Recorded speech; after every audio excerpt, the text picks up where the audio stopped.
오늘 본문 22절은 이렇게 시작을 합니다.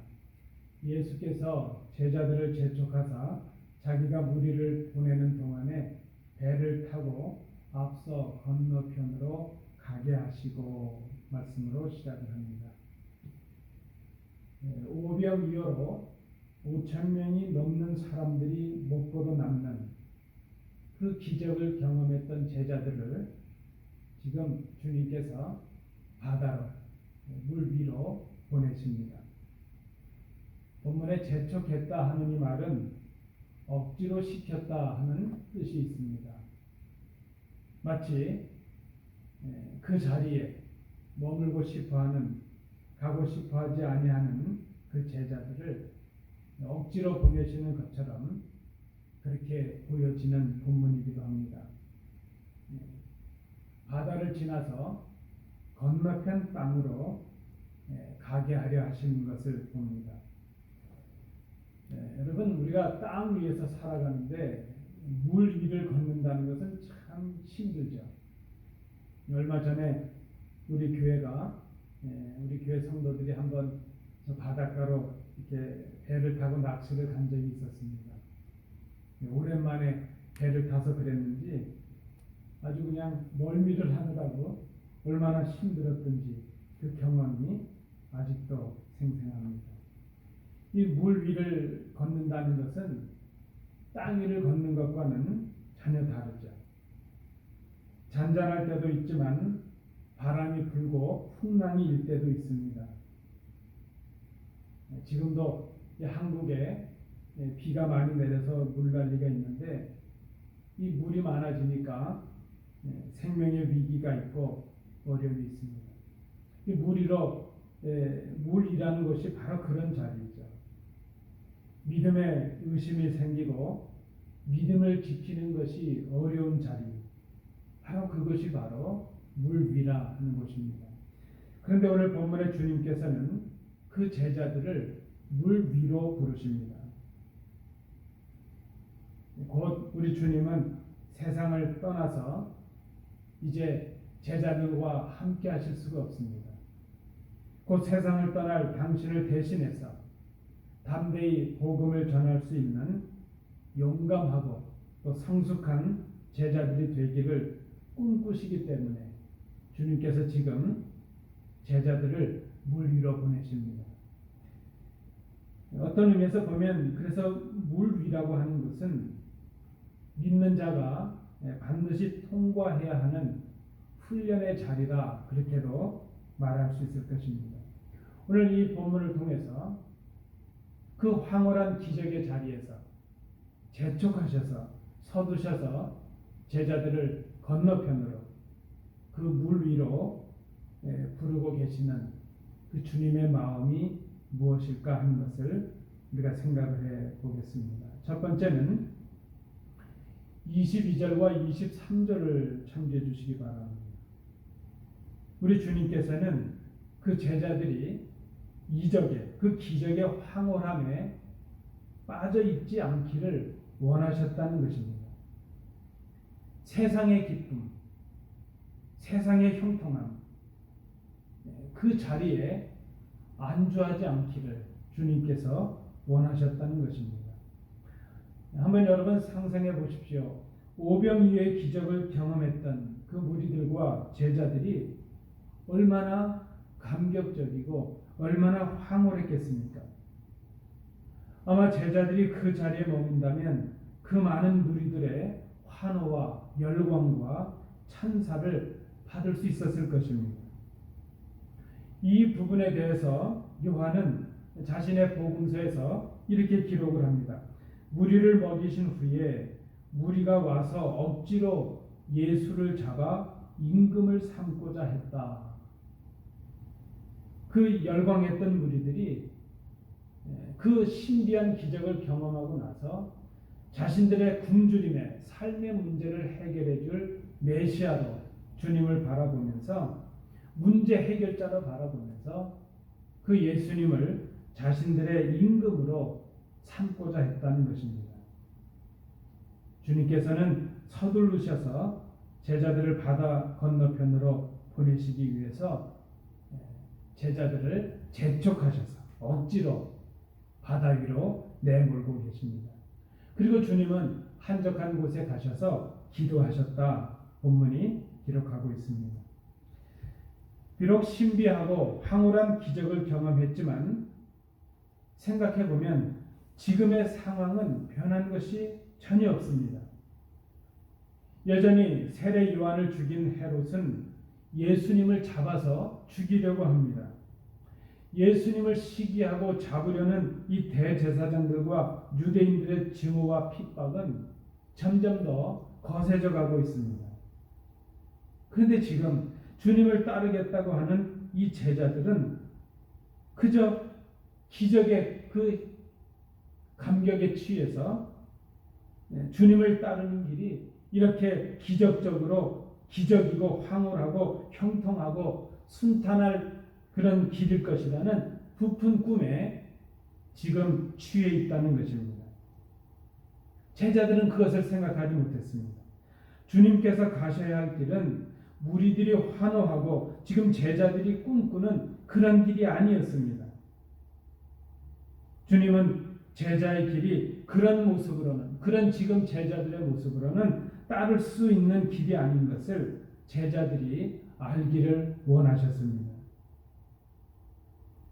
주님께서 원하시는 것, 장차 이 제자들이 앞으로 있을 시련과 환난과 핍박에 대하여 담대하고 용기 있게 맞설 수 있는 성숙한 믿음의 사람들이, 믿음의 용사들이 되기를 원하셨습니다.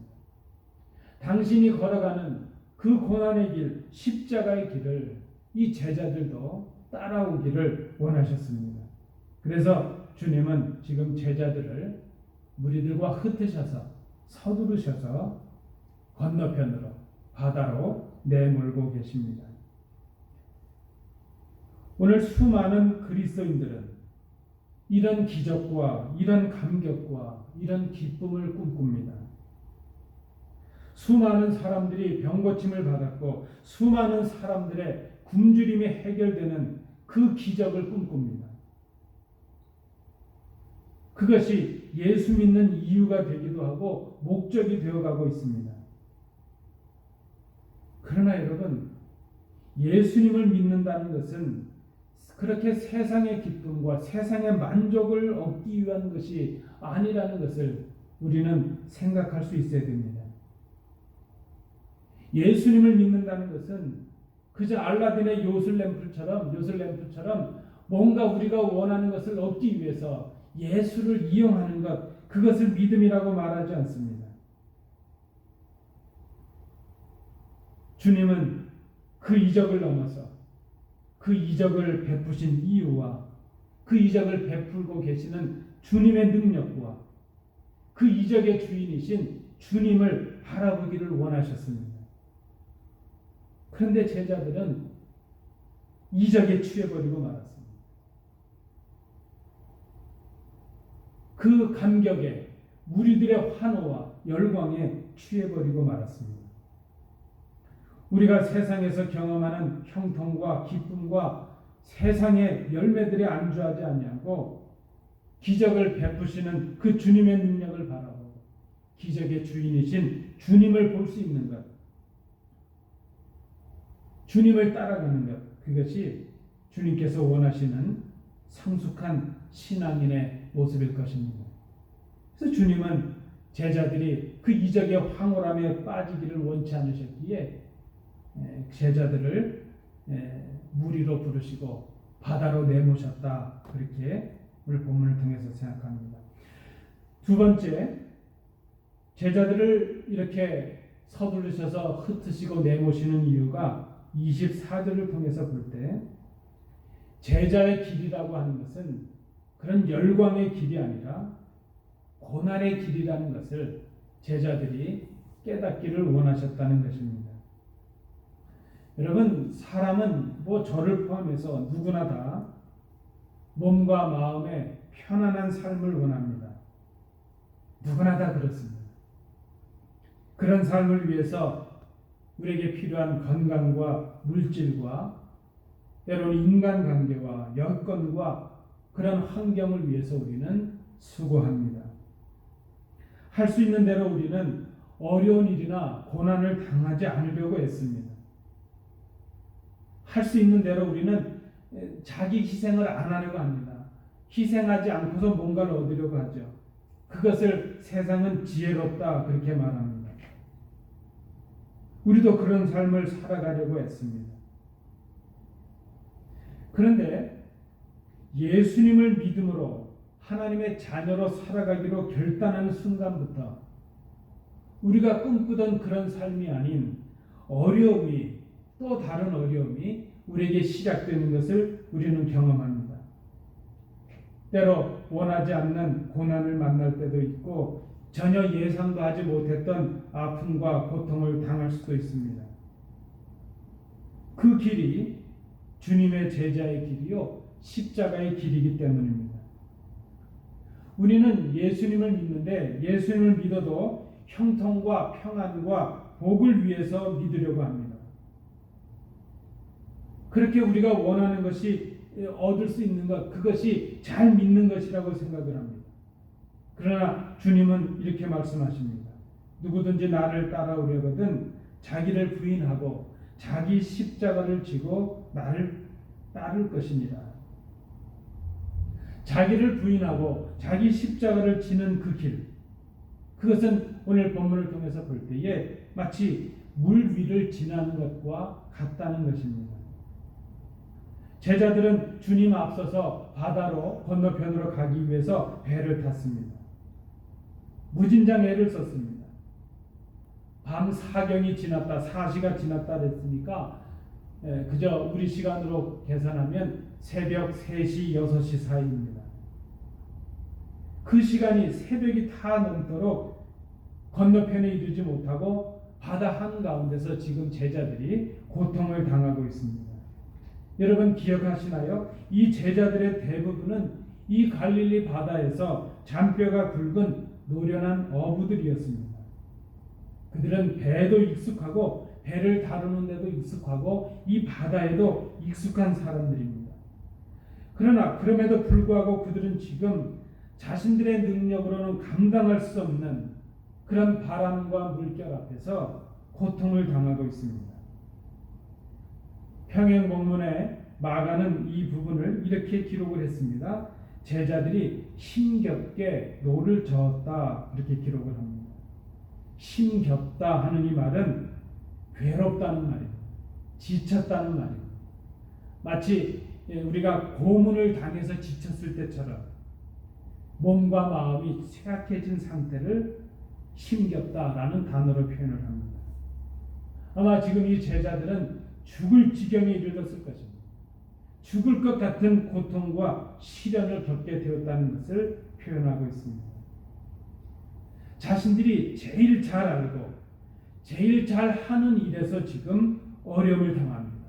아마 그럴 때 이 제자들이 느꼈을 실망과 절망과 공포와 두려움은 이루 말할 수 없었을 것입니다. 방금 전에 이 제자들은 병고침의 이적을 경험하였습니다. 예수님과 함께 오병이의 기적에 참여하였습니다. 그런데 그들이 경험했던 그 이적의 경험도 지금 이 바람과 물결 앞에서 그로 인한 이 죽음의 공포 앞에서 다 사라지고 말았습니다. 주님은 이 바다 위에서 주님을 따르는 제자의 길이 그들이 경험했던 그런 이적의 경험과 이적의 감격으로는 따를 수 있는 길이 아니라는 것을 알기를 원하십니다.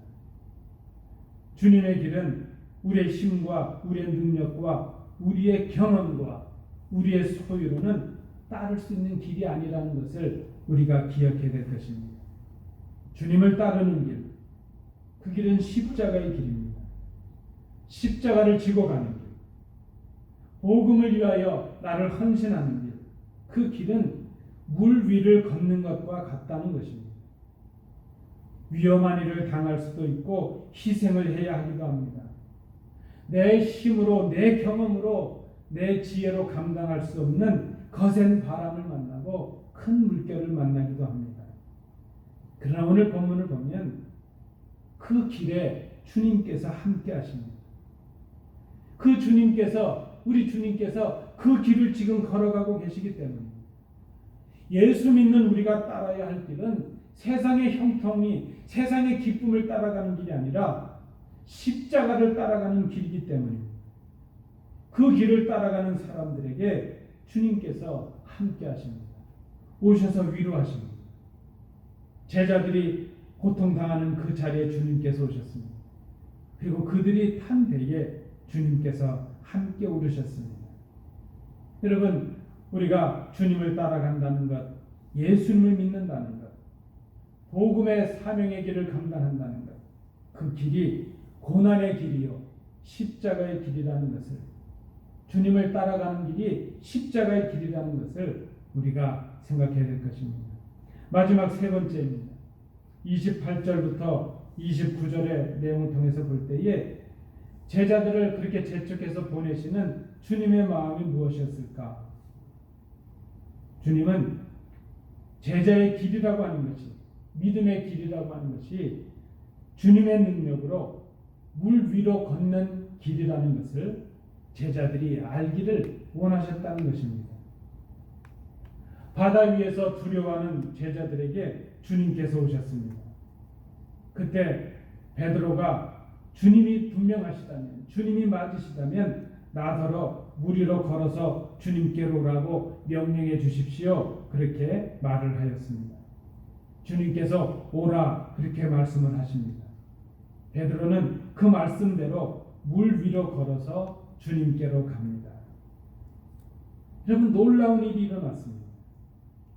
배를 타고도 두려워했던 제자들이 물 위를 걷는 경험을 하게 되었습니다. 주님의 능력을 의지하면 물 위로 걷는 경험을 하게 됩니다. 물 위는 두려움의 대상이요, 고난의 대상이요, 공포의 대상입니다. 그러나 주님이 함께 하시고 주님의 능력을 힘입게 되면 우리는 그 고난과 고통을 뛰어넘어서 물 위로 걷는 그런 능력을 우리가 행하게 된다는 것입니다. 그 능력은 우리의 능력이 아니라 주님의 말씀에 순종함으로 가능합니다. 베드로가 물 위로 걸었습니다. 자기의 능력이 아니라 주님의 능력을 의지하여 순종하는 길이었습니다. 저는 그 금강산 지역을 가본 적이 있는데 한번 가다 보니까 이게 빨간 글씨로 무슨 그 기념비 같은 게 있고 글씨가 있는 것을 본 적이 있습니다. 그 내용이 무엇인가 하면 그 김일성이라는 장군이 그 자기의 군사들을 구하기 위해서 몇 가지 기사들이 있잖아요. 뭐 해변에 모래를 해가지고 뭐 쌀을 만들어서 먹였다, 뭐 그런 기사도 있고요.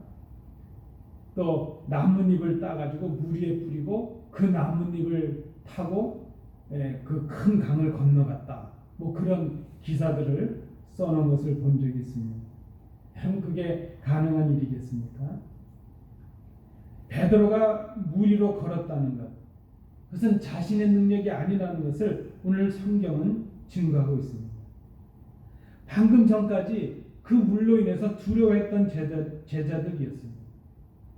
그러나 주님을 바라보고 주님의 능력을 의지하게 될 때에 자신의 능력이 아니라 주님의 능력을 의지해서 순종함으로 물 위로 걷는 이적의 주인공이 되었습니다. 여러분, 제자의 길이 무엇이겠습니까? 주님을 따르는 길, 제자의 길, 믿는 자의 삶이라고 하는 것은 주님의 능력을 힘입어서 두려워했던 그 바람과 물결을 넘어서 물 위로 걷는 역사를 행하는 것이라 하는 것입니다. 그 많은 병고침의 역사를 경험한 제자들, 오병이어의 기적을 경험했던 제자들이 왜 풍랑 앞에서 그렇게 두려워했을까?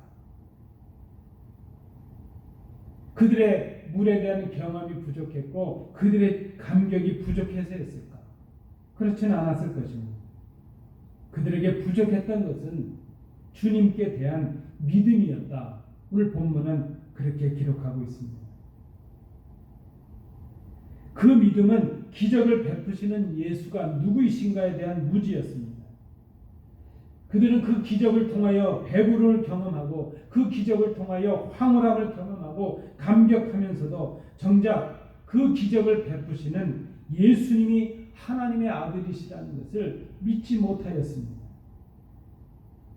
그분이 하나님의 아들이시요 그분이 우리와 함께하고 계시는 메시아시요 그리스도시라는 것을 그들이 믿지 못했다는 것입니다.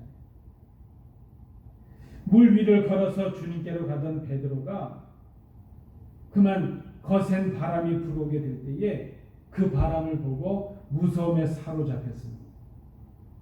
그랬더니 그가 그냥 물에 빠져 들어가게 되었습니다. 여러분 참 신기하지 않습니까? 주님께서 지금 물 위로 걸어오라. 그래서 주님 앞으로 가는 길인데 물 위로 걸어서 주님께로 가는 길에도 바람이 불었습니다. 우리가 예수님을 믿고 예수님을 따라가는 그 길에 이렇게 바람이 있습니다. 늘 형통할 수가 없습니다. 고난도 있고 눈물도 있고 아픔도 있습니다.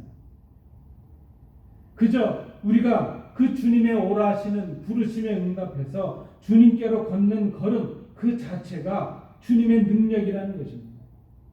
우리의 힘으로 가는 것 같지만 우리의 힘으로 하는 것이 아니라 주님의 능력입니다. 오늘 우리가 예배하지만 그저 우리가 우리의 마음과 우리의 의지로 예배에 참여하는 것 같지만 우리의 마음을 여시고 우리를 예배 자리에 있게 하시는 주님의 인도하심인 것을 우리가 고백해야 될 것입니다. 베드로는 물결을 보고 바람을 보았습니다. 두려움에 빠지고 말았습니다. 믿지 못하고 의심하고 말았습니다. 여러분 무엇이 믿음이겠습니까? 바람과 물결 속에서도 주님만 보고 걷는 것, 그것이 바로 믿음입니다. 예수 믿고 살아도 바람이 불고 물 위로 걸을 수 있다는 것, 그것 때문에 두려워하지 말아야 됩니다. 주님의 말씀에 의지해서 바람이 불어도 물결이 거세도 의심 없이 주님께 나아가는 사람, 주님은 그런 제자들을 원하셨습니다. 그런 제자여야 주님의 복음을 맡아서 주님이 안 계신 그 자리에서 세상을 향하여 담대히 복음을 전하는 복음의 용사들이 될 수 있었기 때문입니다. 주님은 바로 그런 성숙한 믿음을 원하셨습니다. 기적에 취하지 아니하고 이 세상의 기쁨의 마음을 빼앗기지 아니하고 그 기적을 베푸시는 분, 그 기쁨을 주시는 그 주님을 바라보는 자들에게 그들로 하여금 물 위로 걷는 기적을 행하는 기적의 사람들이 되게 하신다는 것입니다. 오늘 주님은 베드로에게 이렇게 말씀하십니다. 믿음이 적은 자야, 왜 의심하였느냐? 믿음이 적은 자야. 여러분 이 말씀을 듣는 상고하는 오늘 우리의 믿음은 어떠합니까? 마가는 이 부분을 이렇게 기록하였습니다. 제자들이 주님의 병고침의 역사를 경험하고 오병이의 기적을 경험했으면서도 물결과 바람 앞에서 두려워하고 절망했던 이유가 무엇일까? 마가는 6장 55절에서 이렇게 기록을 합니다. 이는 그들이 그 떡 떼시던 일을 깨닫지 못하고 도리어 그 마음이 둔하여졌음이라라. 마음이 둔해졌다는 것입니다.